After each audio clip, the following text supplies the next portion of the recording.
Žinomiausias žmogus Žemėje – Michael Jackson, amerikiečių dainininkas, dainų kūrėjas ir šokėjas. Net ir praėjus 10 metų po mirties tebėra daugeliu diskutuojamas. Ypač po pasirodžiusios dokumentikos pavadinimu Leaving Neverland, kuriame buvo kalbama apie Michaelo Jacksono santykius su vaikais, darbuotojų parodymais, pačių vaikų, kurie dabar yra suaugę pasakojimais ir daugiau. Daugeliu žiūrovų buvo pasipiktinę šio dokumentiniu filmu, kiti teigė, jog viskas, kas buvo parodyta jame, yra tiesa. Kaip ten bebūtų, norėjau padaryti video ir išgirsti jūsų nuomonę komentaruose, bet prieš tai keli faktai apie pop karalių. Iš pat pradžių Michael Jacksono tėtis norėjo būti profesionaliu boksininku, tačiau susituokęs su Catherine Screws, iškart pradėjo kurti didelę šeimą, apie kurią taip pat svajojo. Dirbdamas krano operatoriumi, per 16 metų kartu su žmona turėjo ne 9 vaikus. Michaelas buvo 8. Joe Jackson visada svajojo apie išpopuliarėjimą, tačiau bokso karjera buvo negeriausias variantas šeimai, o jo grupiai The Falcons taip pat nesisekė. Tačiau talentą jis pastebėjo savo vaikuose. Iš pradžių jis sukūrė The Jackson Brothers ir 1964 metais tapo jų menedžeriu. Po keliarių metų jis išdidino grupę pakvietęs likusius jauniausius sūnus, vienas iš jų Michaelas, ir pakeitus pavadinimą į The Jacksons 5, toliau dalyvavo talentų pasirodymuose, iki kol Gordon Keith juos pastebėjo ir pasirašė jų pirmajam kontraktui lapkritį 1967. Joe Jackson buvo žinomas kaip griežtas, disciplinuotas ir agresyvus tėtis vadybininkas, kuris neretai galėjo pakelti prieš savo vaikus ranką repeticijų metu. Jis dažnai versdavo savo vaikus ilgai treniruotis, šokti bei dainuoti. 1969 kovą jie pasirašė kontraktą su Motown įrašų studija ir tapo žinomi kaip Jacksons 5. Po daugelių metų grupė tebetęsė savo pasirodymus, mėgavosi turais ir populiarumu bei besitęsiančiais muzikiniais hitais, tačiau įtampa išaugo ir 1979 metais Michaelas nutraukė ryšius su savo tėvu. Ėmėsi siekti solo karjeros. Po 4 metų Joe Jackson buvo atleistas savo vaikų ir savo menedžerio pareigų, o 1993 metais Michaelas Jackson apkaltino savo tėvą naudojant fizinį bei psichologinį smurtą, kurį patvirtino kiti broliai, likę neigia tai. Pirmąjį viešą pasirodymą Michaelas Jacksonas atliko dar būdamas 5 metų, dainavęs Climb Every Mountain. 60-ųjų pabaigoje ir 70-ųjų pradžioje Jackson 5 įrašė daugybę hitais tapusių dainų, dėl šio populiarumo jie nuolatos keliaudavo ir atlikinėdavo pasirodymus, o dėl šio nuolatinio viešumo jie vargiai turėjo vaikystę. Daugelis diskutuojant apie vėlesnius Michaelo poelgius minėdavo, jog jo psichinis nestabilumas buvo būtent dėl tokio įtempto gyvenimo, kurį jam teko patirti nuo pat mažumės. 1983 m. lapkričio mėnesį Michaelas ir jo broliai pasirašė su Pepsi-Cola 5 milijonų vertės sutartį. 1984 metais, sausio 27 dieną, Michaelas ir kiti Jacksono nariai filmavo Pepsi komercinę reklamą. Įrašinėjant koncertą prieš pilną salę fanų, pirotechnika netyčia uždegė Jacksono plaukus, sukeldamas antrojo laipsnio nudegimus. Jis nudegino veidą ir galvos odą. Nuo tada Michaelas pradėjo eksperimentuoti su plastinėmis operacijomis, mėgindamas paslėpti randus. Pirmąją rinoplastiką turėjo, kai jam dar buvo 21 metai, po to, kai jis susilaužė nosį šokių repeticijų metu. MJ pirmoji santuoka su Elvis Presley dukra Liza Mary Presley 1994 metais tetruko 19 mėnesių. Vėliau jis turėjo antrąją santuoką 1996 metais su Deborah Jean Rowe ir su ją turėjo 2 vaikus – Michael Joseph Jackson Jr. ir dukra Paris Michael Catherine Jackson. Ši santuoka taip pat baigėsi 1999-aisiais. 1993-aisiais per interviu su Oprah Michaelas prisipažino turintis odos ligą vitiligo. Jis prisipažino, jog pirmosius atvejus pastebėjo dar po albumo Thriller išgarsėjimo. Po mirties jo autopsijos ataskaitoje teigiama, kad jo odos tyrimuose buvo šviesių ir tamsių pigmentuotų plotų, o vitiligo buvo įrašyta jo medicinėje istorijoje. Be to, tarp jo vaistų buvo pastebėtas 20% Benoquin kremas, atskleidžiantis, kad jis naudojo šį FDA patvirtintą gydomąjį vitiligo kremą. Tokį bei panašios sudėties kremus žmonės naudoja, kai nori pašalinti likusį pigmentą, nei toliau atrodyti dėmėtai. Rugsėjo 9 rytą jis turėjo susitikimą viename iš dangoraižių, tačiau miegojus jį paprasčiausiai praleido.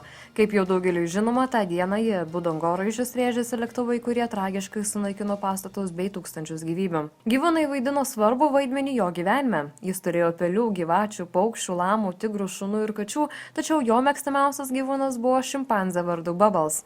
Michael Jackson įsigijo Neverland rančą 1988 metais kovo mėnesį iš verslininko William Bone. Jis pavadino nuosavybę Neverland pagal fantazijos salą filme Peter Pan. Pati nuosavybė jam kainavo apie $20 milijonų, o ją pertvarkyti pagal savo užgaidą išleido net $35 milijonus. Geriausiai žinoma pramoga – Disney tematikos traukinių stotis, kuriuo džiaugiasi ne tik pats, bet ir visi draugai, šeimos nariai ar tiesiog svečiai, kurie buvo pakviesti į jo rančą. 1993 m. rugpjūčio mėnesį Jacksonas buvo apkaltintas vaikų seksualiniu išnaudojimu 13 metų berniuko vardu Jordan Chandler ir jo tėvo Evan Chandler. Evan ėmė siekti kompensacijos, bet MG teigė, kad jis buvo pavydus tėvas, bandantis gauti kuo daugiau pinigų. Jordan Chandler policijai pateikė Jacksono genitalijų aprašymą. Išsami Michaelo kūno apžiūra parodė, jog berniukas tiksliai apibūdino vietas su odos spalvos plėmais ant jo varpos ir sėdynės. 1994 m. sausio 1 d. Michaelas Jacksonas išmokėjo jiems $25 milijonų sumą be teismo įsikišimo. Nuo 2002 m. gegužės mėnesio Jacksonas leido dokumentinių filmų komandai vadovaujamai britų žurnalisto Martin Pasher sekti jį beveik visur, kur jis eidavo. Programa buvo transliuojama 2003 m. kovo mėnesį. Filme Jacksonas buvo matomas besilaikantis rankomis su jaunu berniuku, Gavin Arvizo, bei aptarinėjant pernakvojimą. Jacksonas dokumentinėme filme teigia, kad nematė nieko blogo dėl berniukų miegančių jo name. Kai tik dokumentinis filmas pasirodė ekrane, Santa Barbaros apygardos advokatų kontora pradėjo baudžiamąjį tyrimą. Po to, kai berniukas pasirodė dokumentinėme filme, jo motina pasakė tyrėjams, kad Jacksonas elgėsi netinkamai. 2003 metais lapkričio mėnesį Jacksonas buvo suimtas ir apkaltintas seksualiniu vaikų išnaudojimu ir davimu alkoholinius gėrimus nepilnamečiams. Michaelas Jacksonas neigė šios kaltinimus, sakydamas, kad per nakvojimus nevyko nieko seksualaus. People vs. Jackson byla prasidėjo 2005 m. sausio 31 d. Santa Marijoje, Kalifornijoje. 2005 metais, birželio 13 dieną, Jacksonas buvo išteisintas. 2013 metais choreografas Wade Robson pateikė $1,5 milijardo civilinį ieškinį, teigdamas, kad Jacksonas jį seksualiai išnaudojo, kai jis dar buvo vaikas. 2013 m. gegužės 16 d. Robsonas dalyvaudamas The Today Show teigė, kad Jacksonas 7 metus išnaudojo jį nuo pat tada, kai Robsonui tebuvo 7. Nors ir 2005 metais Wade Robson liudijo, kad Michaelas Jacksonas buvo nekaltas dėl kaltinimų vaikų išnaudojimu, 2017 metais gruodžio 19 d. teisėjas Mitchell L. Beckloff atmetė ieškinį, kadangi Wade Robson pateikė jį per vėlai. James Safechuck pirmą kartą susitiko su Michael Jacksonu filmuojant Pepsi reklamą. Po filmavimo Jacksonas parašė Jamesui laišką pakviesdamas jį ir jo šeimą pavakarieniauti jo namuose. Po to karto Michaelas daugybę kartų lankėsi Safechuck namuose, o jie Michaelo. Ryšys tarp Jacksono ir 9 metų berniuko augo taip stipriai, kad MG tapo Safechuck šeimos dalimi ir jis visuomet lankėsi pas juos, kai jausdavosi vienišas. Pasak James, pirmasis seksualinės prievartos įvykis įvyko 1988 metų birželio 25-29 dienomis ir James nakvodavo kartu su Michaelu beveik kiekvieną naktį iki kol turas Bad baigėsi. Vėliau Michaelas vis mažiau palaikydavo ryšius su James, nes pasak jo, Michaelas ėmė daugiau bendrauti su kitu, jaunesniu berniuku, Brad Barnes. Telefoniniai skambučiai su Michaelu visiškai nutrūko, kai jis 1993 metais buvo apkaltintas seksualiniu vaikų išnaudojimu. James tuo metu 15 metų teigė policininkams, jog Michaelas jo nelietė. Dokumentinis filmas Leaving Neverland apima Jacksono įtariamą seksualinį išnaudojimą su Wade Robson ir James Safechuck. Dokumentinis filmas daug dėmesio skyrė žiniasklaidai ir sukėlė visuotinį pasipiktinimą Jacksonui. Daugelis radijos stočių, įskaitant kai kurias Naujosios Zelandijos, Kanados ir Jungtinės karalystės radijos stotis, atsakydamos į naujus kaltinimus pašalino Jacksono muziką iš jų grojaraščių.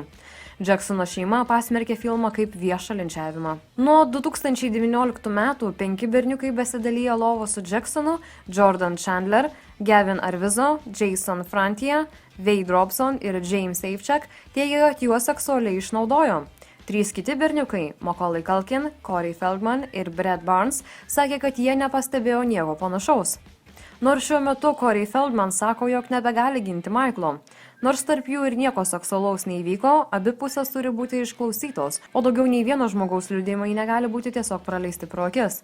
Jis pridūrė, labai svarbu apsvarstyti visas šios istorijos pusės, kad ir kaip kai kurios iš jų gali atrodyti nemaloniai. Keli žmonės anksčiau dirbę Jacksonui apkaltino jį seksualiniu piktnaudžiavimu ir nepadoriu elgesiu su jaunais vaikais. Viena iš jų, Blanka Frantie, ji buvo nelegaliai imigrantė iš Salvadoro tarp 1986 metų ir 1991 metų, dirbusi kaip Michael Jacksono tarnaitė. Blanka 1993 metais tyrėjams pranešė, kad ji nematė Jacksono elgiantis netinkamai su berniukais, tačiau 2005 metais savo parodymus pakeitė.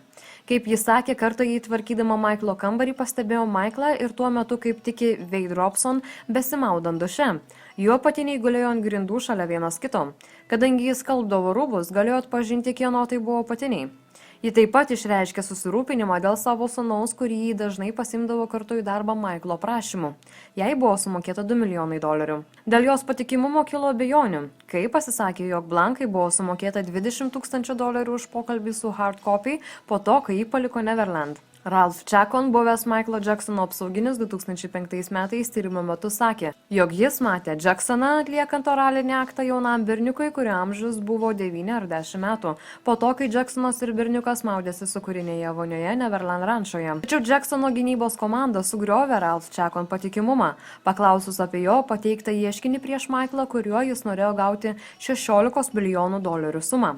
Ponas Chacon ir viena iš tarnaičių, Andrea Marie McManus, kuri taip pat prisidėjo prie $16 milijonų ieškinio prieš Michaelą, buvo apkaltinti vagystę, išnešus daiktus iš Neverland rančos už $50,000. Philippe ir Stella Lamarque, prancūzų pora, kurie beveik 1 metus gamino valgyti Neverland rančoje, teigia matę Michaelą seksualiai išnaudojant mažamečius berniukus, ypač Macaulay Culkin, kuris iki šiol teigia, jog nieko tarp jo ir Michaelo nebuvo. 2005 metų teisminio nagrinėjimo metu Philippe teigia matęs netinkamą elgesio incidentą, pristatydamas prancūziškas bulvytes į Jacksono kambarį maždaug 3 ryto. Pasak jo, Michaelo taktika yra išlaikyti berniukų dėmesį visą naktį, žaidžiant žaidimus ir kitomis ryškiomis šviesomis, jog vėliau jiems tampant mieguistiems, jis nesuprastų, ką Michaelas daro. Pasak jo liudijimo, kai jis atvyko į Jacksono miegamąjį, jis pamatė Jacksoną ir Macaulay Culkiną žaidžiant arkadinį žaidimą. Jacksono ranka buvo po berniuko kelnėmis. Macaulay neigė šį įvykį kaip ir visus kitus. Pora prarado patikimumą, kai buvo nustatyta, kad jie stengėsi parduoti savo istoriją The National Enquirer, tariamai pakeisdami jų istoriją, bandydami gauti daugiau pinigų. Melanie Bagnall, 3 metus buvusi apsauginė rančoje, sakė, kad jį pirmą kartą pastebėjo netinkamą elgesį, kai Jacksonas buvo golfo mašinoje su vienu iš vaikų, kuris sėdėjo jam ant kelių, o Michaelo rankos buvo prie pat berniuko lytinių organų. Ponia Bagnall, kuri tuo metu išreiškė didelę kaltę dėl savo tylėjimo, taip pat teigia, kad kiti darbuotojai aktyviai padėjo Michaelui slėpti jo nusikaltimus ir jos manymų pasaulis turi tikėti tai, ką sako berniukai šiuo metu užaugę vyrai. Tuo tarpu kiti buvę darbuotojai ėmėsi Jacksono gynybos. Buvusi auklė pasakojo ABC News, kad ji niekada nematė jokio nepadaraus elgesio iš Michaelo per visus 12 metų jai dirbant. Žmonės matė dokumentinį filmą Leaving Neverland, susidomėjo vaikų motinomis ir jų prisiminimais apie Michaelą Jacksoną. Nepaisant to, kad Jacksono gerai nepažinojo, Wade Robson mama, Joy Robson, paliko savo 7 metų sūnų Neverland rančoje 5 dienoms, kol likusi šeima lankėsi Grand Canyone. Kaip ji teigia, Joy pasidavė Michaelo pažadams pasirūpinti jo sūnumi, kas privertė ją sugriauti savo pačios šeimą ir persikelti gyventi į Los Andželą, kad Michaelas, ji ir jo sūnus galėtų gyventi kuo arčiau. James mama, Stephanie Savchuk, turėjo tokius artimus santykius su Michaelu, jog su juo elgėsi kaip su sūnumi. Ji plovė jam rūbus ir gamino valgyti, kadangi Michaelas reguliariai lankydavosi jų namuose Kalifornijoje. Ir kol jis iš pradžių drausdavo Michaelui nakvoti savo sūnaus kambaryje, geriau jį pažinus vis dažniau su tuo sutikdavo. Stephanie Savchuk taip pat tikėdavo, kai jos kambarys imdavo tolti viešbučiuose nuo Michaelo ir jo sūnaus, sakant, jog viešbučiai tiesiog neturėjo kambarių arčiau. Abi motinos nuoširdžiai kalbėjo apie dainininką, prisimindamos, kaip jos nuolat turėjo automobilius, keliones ir šampano kaskart jas išsiunčiant toliau nuo Michaelo ir jų sūnų. Kaip ir buvo minėta prieš tai, Macaulay Culkin neigė bet kokius teiginius, jog Michaelas jį kaip nors seksualiai lietė. Macaulay apie Michaelą kalbėjo 2018 m. sausio mėnesio podcast'e kaip apie gerą draugą, kuris su juo buvo didžiąją jo vaikystės dalį. Jis kalbėjo, jam, Michaelui, patiko mano jaunatviškas energingumas. Jam patiko būti vaiku kartu su manimi. Jis niekada manęs nelietė, aš niekada nesijaučiau nepatogiai. Tiesiog jis buvo toks, koks buvo. Janet Jackson iš pradžių tikėjo, jog su broliu Michaelu kažkas negerai, tačiau po to, kai Jordan Chandler tėvas, Evan Chandler, pareiškė ieškinį prieš jį, Janet ėmė ginti brolį sakydama, jei tai tikrai būtų buvę, ar tėvas būtų priėmęs pinigus, manote, jog pinigai būtų visą tai sutvarkę? Toliau tęsė kalbėdama, jei tai būtų mano sūnus, man nerūpėtų jokie pinigai, aš norėčiau tą žmogų matyti už grotų arba mirusi už tai, ką padarė mano sūnui. Tačiau taip nebuvo, jam tai reikėjo pinigų, tai viskas, ko jis ir kiti tėvai norėjo iš Michaelo. Prieš 2009 metus, kai Michaelas Jacksonas netikėtai mirė, jis turėjo planų grįžti ant scenos su dideliu This Is It turu Londone ir galbūt ne tik. Turio choreografas Kenny Ortega kalbėjo, jog Michaelas ir jis taip dažnai aptarinėdamas planuotą turą kartojo štai ir viskas, This Is It, jog jis jam pasiūlė taip ir pavadinti savo paskutinį pasirodymą. Michaelas jam prisipažino, jog norėjo padaryti turą, kad jo vaikai galėtų pamatyti jį gyvai darant tai, ką jis mylėjo visą savo gyvenimą. Ortega taip pat atskleidė, kad Jacksonas norėjo padaryti turą savo ištikimiems gerbėjams, taip pat naudodama sceną priminti pasauliui apie žemės pažeidžiamumą. Štai ir viskas. Stengiuosi šiam video faktus surinkti nešališkai, jog turėtumėte vietos savo pačių apmąstymams ir galėtumėte iš duotos informacijos patys nuspręsti, kurioje pusėje esate jūs. Nesvarbu, kokia būtų jūsų nuomonė, norėčiau ją išgirsti komentaruose. Galbūt pamiršau paminėti kažką apie paties Michaelo gyvenimą, o gal tiesiog jūs norite išsakyti savo nuomonę ar tiesiog padiskutuoti apie tai su kitais. Kaip ten bebūtų, ačiū už jūsų dėmesį ir kaip visada pasimatysime per kitą video. Bye!